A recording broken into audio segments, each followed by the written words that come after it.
Hola a todos, ¿cómo están? Pues en esta temporada en la que nos hemos visto absolutamente todos afectados con el coronavirus y que ha cambiado radicalmente nuestra forma de vivir, vale la pena también sentarnos a reflexionar sobre lo que va a suceder y qué acciones deberíamos tomar todos nosotros con respecto a lo que se viene en el futuro. Yo creo que el coronavirus, aparte de haber afectado nuestras vidas, también se constituye siendo una crisis en una oportunidad para hacer cambios sustanciales que planteen una nueva forma de vida, pero una forma de vida que priorice la calidad de vida de las personas, que ponga al ser humano en el centro de la atención. Por eso que estamos planteando en el documento que vas a encontrar en el blog ciertas ideas y recomendaciones con respecto a lo que deberíamos hacer desde el punto de vista de la movilidad posterior a la cuarentena y post-COVID. Básicamente, en el documento vamos a encontrar que nos enfrentamos a un gran desafío, un gran reto. Ese reto, por supuesto, requiere también de ideas claras que nos permitan generar soluciones a este gran reto. Lo que nosotros le hemos denominado una política para la movilidad urbana post-COVID. Aquí planteamos una serie de ideas que ponemos a tu consideración, que ponemos a consideración de los gobiernos, de las autoridades, de las personas que están en este momento ejerciendo autoridad y que pueden hacer algún cambio, alguna transformación. Que no se pierda esta oportunidad de hacer transformaciones que después repercutan en la mejora de la calidad de vida de la población. Esa es la propuesta, así que te invito a que puedas leerlo, que lo puedas analizar, que nos puedas hacer llegar todas tus recomendaciones, tus ideas, que vayamos nutriendo este documento porque puede ser de mucha utilidad para la infinidad de ciudades que tienen el mismo problema. ¿Cuál es el reto? ¿Cuál es el desafío? Imagínense que cuando llegó el virus, el coronavirus, todos nos vimos en la necesidad de escaparle, de no contagiarnos, porque si nos contagiábamos, en su mayoría, en un momento en el que la situación de la atención médica estaba por debajo, entonces obviamente no iba a haber la cantidad suficiente de espacios médicos, de respiradores, de personal médico para atender este problema. Por eso que la primera solución, la primera recomendación que surgió a nivel mundial fue la cuarentena. Desde el lugar donde se originó el virus y después fueron adoptándolo en otras ciudades. La cuarentena, el aislamiento que se ha adoptado, en muchos casos voluntario, en muchos otros casos de manera obligatoria, fue la principal medida que se adoptó para evitar el contagio. Sin embargo, esta medida también ha generado una paralización de la economía.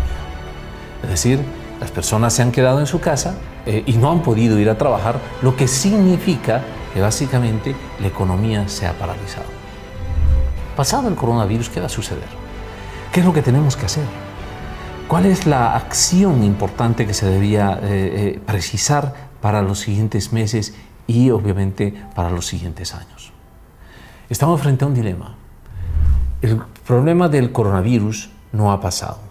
Las ciudades, las autoridades, la población ya está adoptando de alguna manera la flexibilización de la cuarentena. Pero ojo, en otras pandemias, a principios de siglo y otras pandemias que se han dado en el mundo, el contagio principal ha venido justamente después de que se ha roto la cuarentena. La cuarentena no es una acción única y particular del coronavirus, se ha dado también en 1918 con la gripe española. Y el problema está que después de la cuarentena la gente salió como si ya se hubiera resuelto el problema y el 70% de los contagios y el 70% de las muertes resultó justamente en esta segunda etapa. Por eso que ahora tenemos que tener mucho más cuidado. Si bien se va a flexibilizar y se va a permitir que podamos movilizarnos, debemos hacerlo con muchísimo cuidado para evitar el contagio. Entonces tenemos ahí el gran desafío. Tenemos que proteger, tenemos que seguir trabajando para que no se transmita el virus, no haya un contagio excesivo, pero por otro lado necesitamos reactivar nuestras economías. Es decir, que por un lado, saliendo de la cuarentena o estando en la cuarentena, el concepto era no movilizar, y ahora tenemos que llevar a nuestros países y a nuestras ciudades a la reactivación económica, lo que significa que sí hay que movilizar. Ese es un dilema, ¿cierto? ¿Cómo hacemos si el mejor remedio es no movilizar para evitar el contagio, pero el mejor remedio para la reactivación económica es movilizar? El desafío se tiene que traducir en algo así tan sencillo como movilizar sin contagio.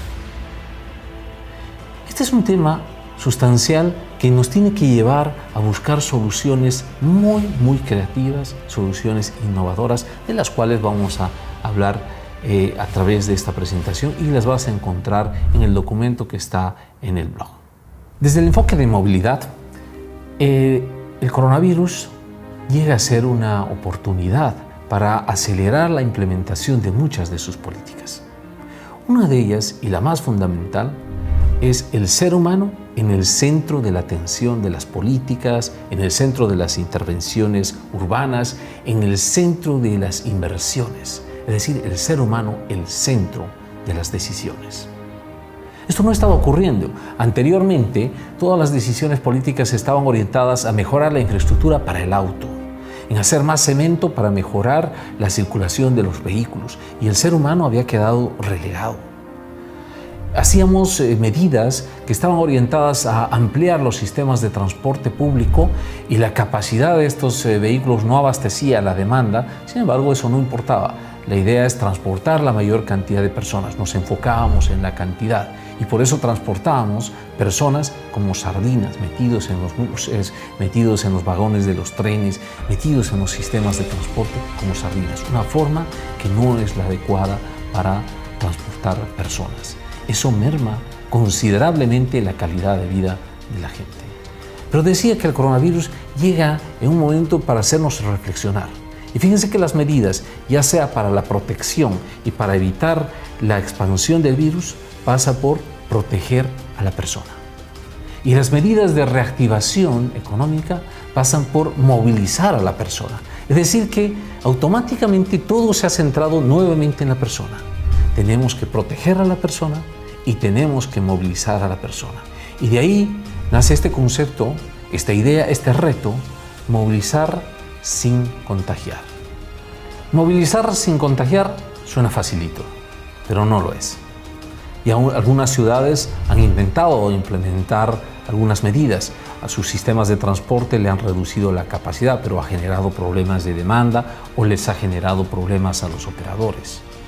Es por eso que esta idea debe ser analizada desde las causas del problema para encontrarle sus soluciones. Y aquí quiero detallarles algunos de los problemas que yo he encontrado en mi reflexión y que espero que ustedes me ayuden a complementar y a dar muchas más sugerencias para que podamos nutrir una propuesta que sea integral. Entre los problemas que he logrado identificar, quiero comentarles los siguientes. Primero, desde un enfoque de ciudad. Tenemos el problema de la concentración de gente.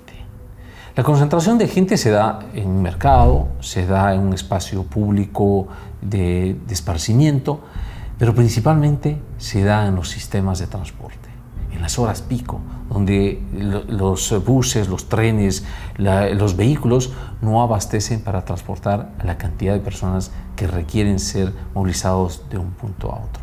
Ese problema se sustenta básicamente en que la mayoría de las personas necesitan movilizarse habitualmente, y lo hacen siempre en el mismo horario y siempre del mismo lugar y hacia el mismo lugar.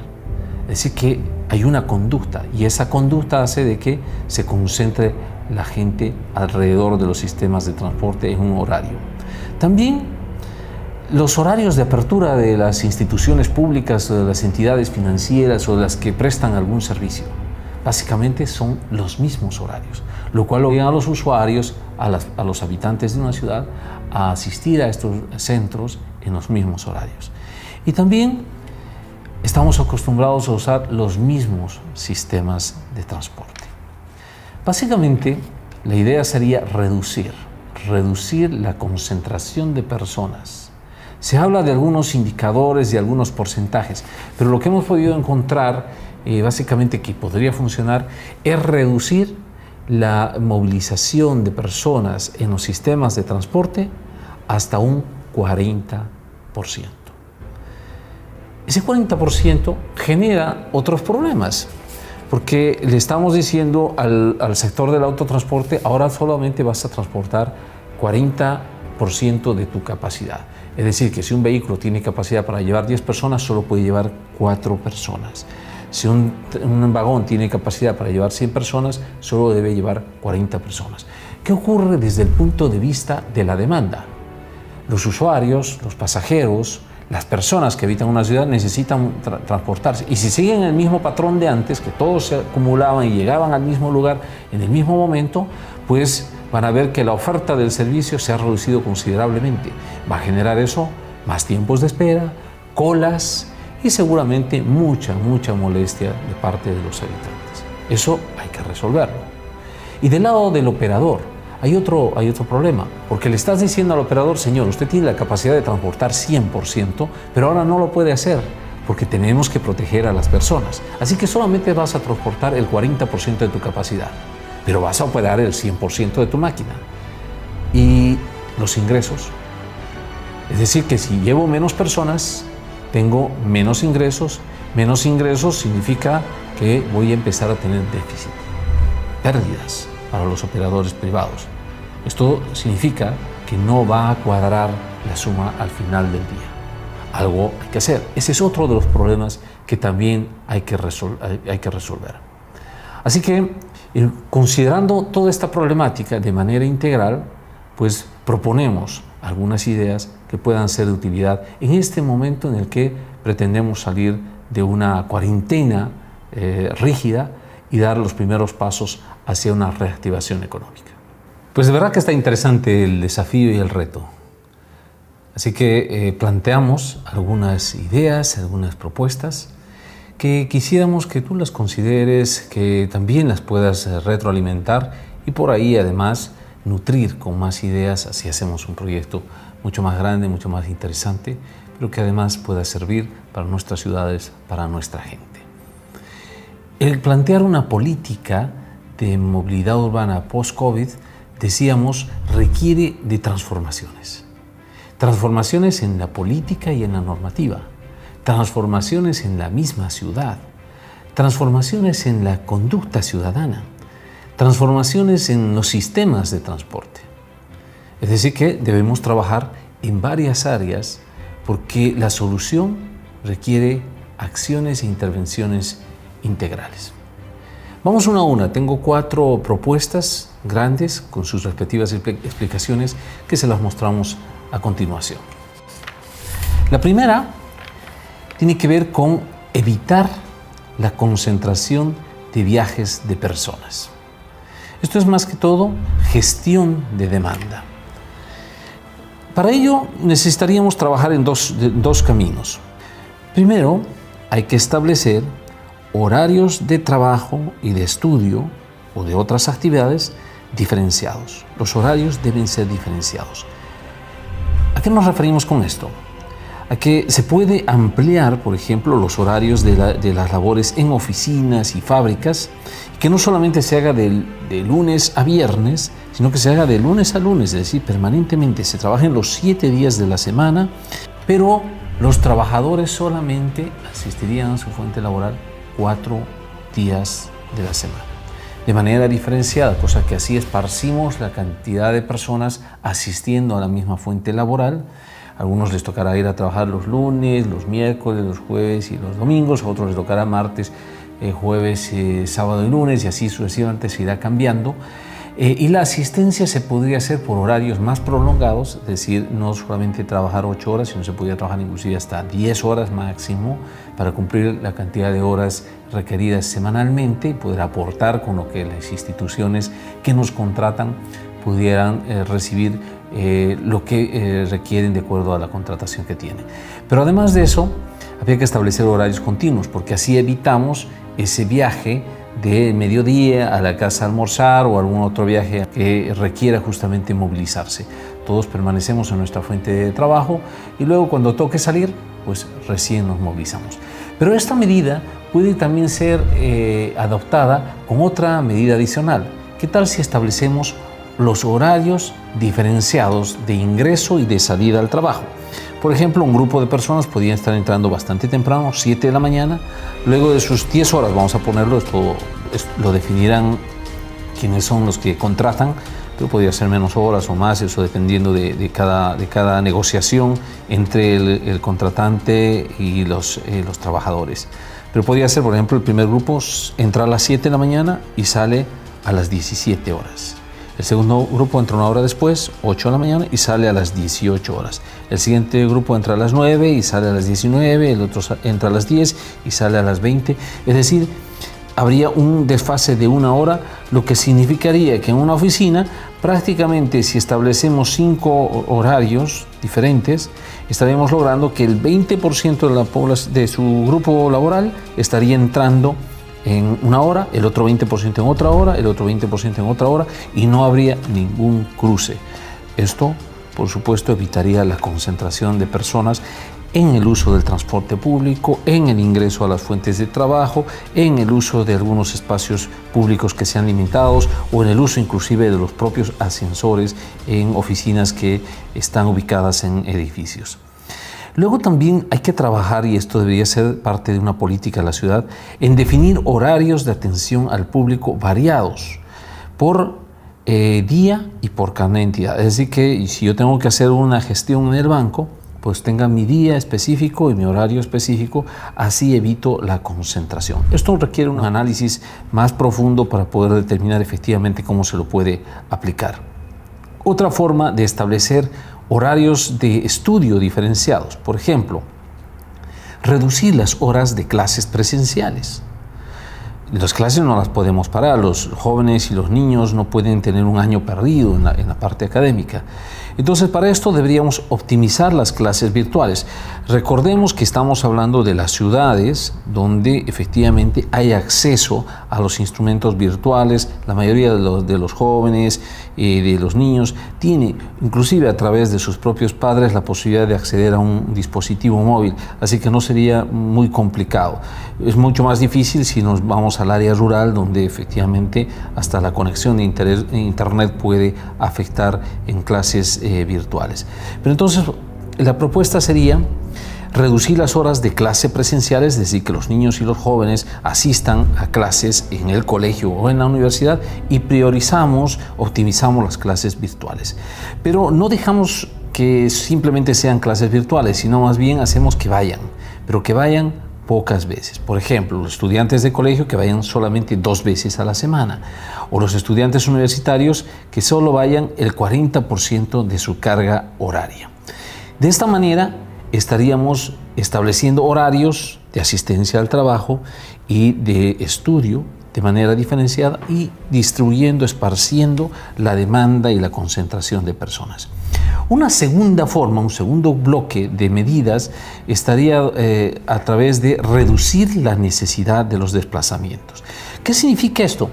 Que nos vemos pues obligados a desplazarnos. Si el centro donde yo tengo que asistir a estudiar queda a distancia, tengo que desplazarme. Si tengo que hacer alguna gestión de algún documento, pues obviamente también tengo que desplazarme. Si debo realizar alguna otra gestión de un trámite, ya sea legal o de trámite administrativo, tengo que ir hacia cierto lugar a desplazarme. Entonces eso pues hace que las personas requieran de más transporte, de más movilidad, genera concentración de personas y obviamente eso es lo que queremos evitar. Por eso planteamos reducir la necesidad de desplazamientos. ¿Cómo se hace esto? Pues hay un concepto que se lo viene manejando hace mucho tiempo atrás que se llama el de centralidades. Es decir, crear nuevas centralidades. Inclusive hay proyectos municipales en diferentes ciudades que ya los tienen planificados. ¿Con qué propósito? Teniendo varias centralidades, evitas que las personas tengan que desplazarse siempre hacia el centro, donde se había concentrado toda la administración pública, y tienes que hacer desplazamientos siempre, porque ahí tienes que encuentras a la oficina, encuentras el lugar donde tienes que hacer tus gestiones. ¿Qué tal si esas mismas gestiones las encuentras distribuidas en diferentes puntos, cosa de que tus desplazamientos se hacen más cortos, se aproxima la gestión pública, la necesidad de tus gestiones se aproxima hacia tu barrio, y eso ayudaría muchísimo para evitar los desplazamientos innecesarios. La otra es crear brigadas, porque necesitamos estas cosas, asumir medidas en el corto plazo. Entonces habría que crear brigadas de servicios hacia el barrio. Esto se puede hacer con unidades de transporte, que en muchas de ellas quedarán quizás sin utilizar, y trasladar un grupo de personas hacia diferentes barrios para que puedan estar una vez a la semana haciendo trámites o gestiones de servicios, cosa de que la población se acerca hacia esa centralidad, llamémosle así, eventual, para poder recibir los servicios que necesitan. Otro de los temas para evitar desplazamientos innecesarios es fomentar el teletrabajo. Yo creo que ahora muchísimos de nosotros nos hemos dado cuenta que tranquilamente podemos trabajar desde casa, utilizando las herramientas para reuniones, para la revisión de documentos, para la presentación de trabajos. Fácilmente se puede hacer en muchos de los casos el tema del teletrabajo. No se da en todas las situaciones, más aún en países o ciudades que tienen un alto nivel de informalidad, pues obviamente es más complicado establecer sistemas de teletrabajo. Pero hay que apostar por estas medidas para que las oficinas no se vean concentradas y abarrotadas de personas. Recuerden que queremos evitar la concentración de personas y el teletrabajo puede ser un interesante instrumento. No solamente el teletrabajo, telesalud, que ya se ha venido dando. Centros de salud en diferentes partes del mundo solamente se dedicaron a atender presencialmente las emergencias, las urgencias y el caso del COVID. Otras atenciones médicas, por ejemplo, me da un dolor de cabeza o tengo un problema de alguna infección, lo que sea, pues a través de los mecanismos que tenemos hoy, a través de una llamada, a través del WhatsApp, de videollamadas, se puede tener el contacto con el médico, se transmiten las recetas a través de los mismos mecanismos hacia las farmacias y las farmacias son las que pueden después suministrar los remedios que sean necesarios. Telesalud también debería ser un campo en el cual habría que explorar para evitar estos desplazamientos innecesarios. Y algo fundamental, facilitar, mejorar, desarrollar de manera mucho más rápida el e-commerce. Estamos viendo de que muchos de nosotros nos hemos visto abastecidos a través de las llamadas telefónicas, del servicio que nos traen hasta la casa de comida, de algún requerimiento que teníamos. Pues básicamente si lo facilitamos, si mejoramos justamente esta situación, podemos llegar a reducir considerablemente los desplazamientos de las personas. Ese es el primer grupo de propuestas que tiene que ver con evitar la concentración de viajes de las personas, lo que en otros términos se llama la gestión de la demanda, es decir, que la demanda no esté concentrada en ciertos horarios y más bien podamos distribuirla para que el sistema de transporte pueda abastecerse de acuerdo a la demanda que tenemos. Una segunda idea tiene que ver con diversificar modalidades de transporte.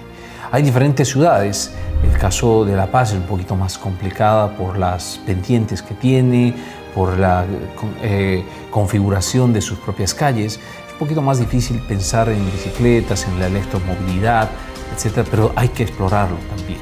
Pero hay otras ciudades que son totalmente planas, que tienen espacio y que este es el momento para poder habilitar esos corredores para las bicicletas, para la electromovilidad, poner parqueos para justamente este tipo de equipamiento y le damos una alternativa al usuario para que deje de moverse en los sistemas de buses, de trenes, de teleféricos o de cualquier otra modalidad de transporte que exista y pueda utilizar un medio de transporte propio y de esa manera también desconcentramos la demanda, la asistencia de la gente hacia las estaciones de los sistemas de transporte. La tercera grande idea tiene que ver con imponer el uso obligatorio de equipos de protección personal. Ya lo hemos venido haciendo, es decir, muchas de las ciudades han adoptado las medidas de que las personas, si van a salir a la calle, tengan que usar el barbijo, el tapabocas, el cobertor de nariz y boca, pero también deberíamos pensar en la cobertura de los ojos, quizás también de las manos a través de las cuales se transmite justamente el virus, protección del cabello, ese tipo de medidas.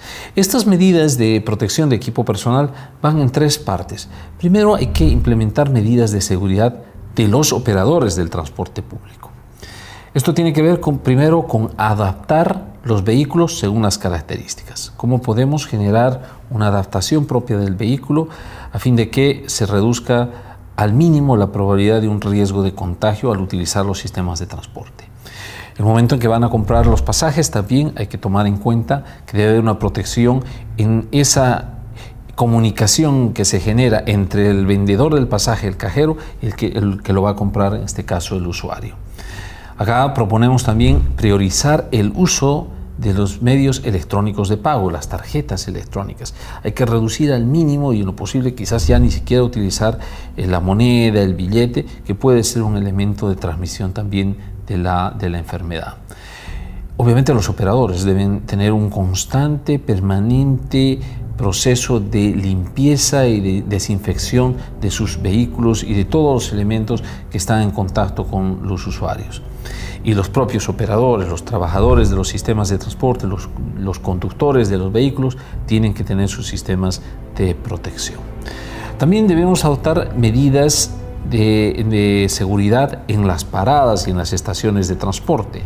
Muchas de ellas son edificios, por tanto habrá que hacer una limpieza, ver cómo se redistribuye el acceso de las personas.